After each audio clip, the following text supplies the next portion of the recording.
ओभर जी धीअ ऐं इस्लामी दुनिया जी पहिरीं औरत वज़ीर आज़म मोहतरमा बेनज़ीर भुट्टो शहीद जे विछोड़े खे 15 साल गुज़री विया। शहीद राणी अॼु बि पाकिस्तान समेत दुनिया जी मज़लूम अवाम जी दिलनि में ज़िंदा आहे। 27 डिसंबर 2007 ते पाकिस्तान जे वाहिद ॿ भेरा वज़ीर आज़म रहंदड़ बेनज़ीर भुट्टो खे रावलपिंडी में जलसे दौरान शहीद कयो वियो। बेनज़ीर भुट्टो जे पीउ ऐं मुल्क जे पहिरें चूंडियल वज़ीर आज़म ज़ुल्फ़िकार अली भुट्टो खे फाही ॾिनी वई।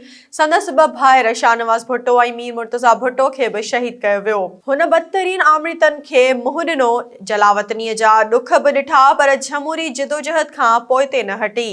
खेसि औरत अॻवान हुजण जो बि एज़ाज़ हासिल आहे।